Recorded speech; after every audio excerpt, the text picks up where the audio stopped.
नमस्ते दोस्तों। तो आज हम बात करेंगे एक ऐसे हिस्टोरिकल डेवलपमेंट की जो पूरे साउथ एशिया का जियोपॉलिटिक्स चेंज कर सकता है। तो फाइनली बलूचिस्तान ने अपनी आजादी का ऐलान कर दिया है और यहाँ तक कि उनकी जो एक्टिविस्ट हैं जिनका नाम मीर यार बलूच है, उन्होंने तो इंडिया से अपील भी करी है कि इंडिया वाले बलूचिस्तान की इंडिया में एम्बेसी खोल दें। तो चलिए इस पूरे मामले को डिटेल में समझते हैं कि क्या है इसके पीछे की पूरी सच्चाई। तो बलूचिस्तान पाकिस्तान का एक सबसे बड़ा रीजन रहा है जो कि पाकिस्तान में 45% एरिया एक्वायर करता है, लेकिन ये बलूचिस्तान हमेशा से एक डिस्प्यूटेड रीजन रहा है। तो जब 14 अगस्त 1947 को पाकिस्तान बना तो बलूच लीडर ने यह कहा था कि उनका बलूचिस्तान का एरिया अलग है, लेकिन फिर भी पाकिस्तान ने फोर्सफुली बलूचिस्तान को अपने एरिया में मिक्स कर लिया और तब से लेकर आज तक वहां पर सेपरेटिस्ट मूवमेंट चल रहे हैं। तो तब से लेकर अभी तक वहां की जो एक एक्टिविस्ट हैं जिनका नाम मीर यार बलूच हैं, जो कि हमेशा से बलूचिस्तान के लिए पाकिस्तान के खिलाफ प्रोटेस्ट करती रही हैं। मीर यार बलूच ने ऑफिशियली ये डिक्लेयर कर दिया है कि बलूचिस्तान अब पाकिस्तान का हिस्सा नहीं है। उन्होंने कहा कि Balochistan was never a part of Pakistan और इसके पीछे उन्होंने decades of air bombing, enforced disappearance और जिनोसाइड्स को रीजन बताया। और यहाँ तक कि उन्होंने इंडियन मीडिया से यह भी अपील करी है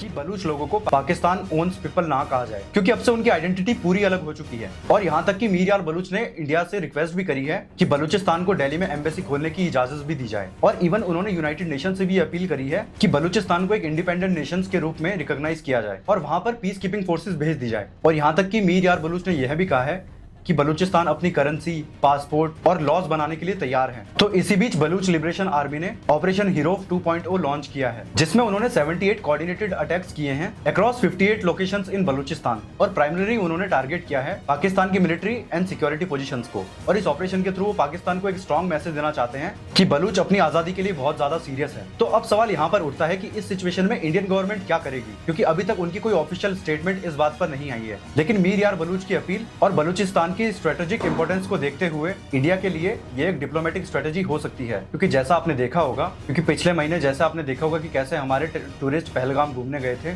और इस बीच पाकिस्तान के टेररिस्ट आकर हमारे टूरिस्ट पर धर्म पूछकर हमला कर देते हैं। मुझे तो लगता है कि इस बीच हमारी इंडियन गवर्नमेंट का फुल सपोर्ट बलूचिस्तान को होना चाहिए, क्योंकि आप भी देखिए कैसी कैसी वीडियोस आ रही हैं बलूचिस्तान की तरफ से।